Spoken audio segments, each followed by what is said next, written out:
ಅನಾರೋಗ್ಯ ಹಿನ್ನೆಲೆ ಮಾಜಿ ಯೋಧ ವಿಧಿವಶ, ಅಂತಿಮ ದರ್ಶನಕ್ಕೆ ಜನಸಾಗರ.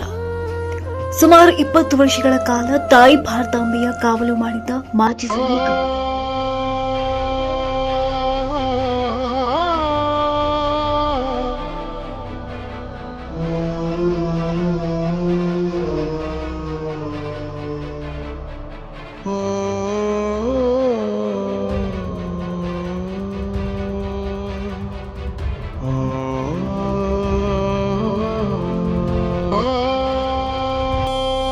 ಅಥಣಿ ತಾಲೂಕಿನ ನಾಗನೂರು ಪಿಎ ಗ್ರಾಮದ ಮಾಜಿ ಯೋಧ ಲಕ್ಷ್ಮಣ ಬಾಬು ಮಗದೂಂ ಅನಾರೋಗ್ಯ ಹಿನ್ನೆಲೆ ಮಹಾರಾಷ್ಟ್ರದ ಪುಣೆ ಕಮಾಂಡೋ ಆಸ್ಪತ್ರೆಯಲ್ಲಿ ದಾಖಲಿಸಲಾಗಿದ್ದು ಚಿಕಿತ್ಸೆ ಫಲಕಾರಿಯಾಗದೆ ಗುರುವಾರ ನಿಧನರಾಗಿದ್ದಾರೆ.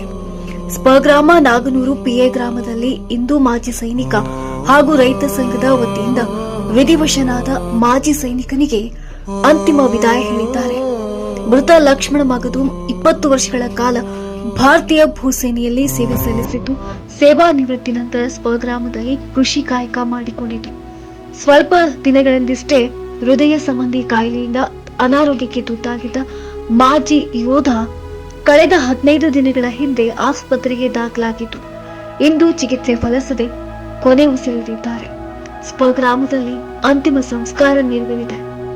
20 ವರ್ಷಗಳ ಕಾಲ ಗಡಿಯಲ್ಲಿ ತಾಯಿ ಭಾರತಾಂಬೆಯ ಕಾವಲು ಮಾಡಿದ್ದ ಸೈನಿಕ ಹುಲಿ ಇಂದು ಮರೆಯಾಗಿದೆ. ಮಾಜಿ ಯೋಧನ ಕಳೆದುಕೊಂಡ ಕುಟುಂಬಸ್ಥರ ಆಕ್ರಂದನ ಮುಗಿಲು ಮುಟ್ಟಿತ್ತು.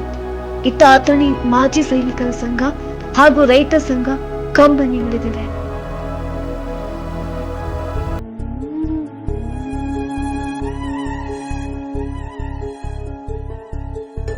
ವಿಧಿಯ ನಾಟಕ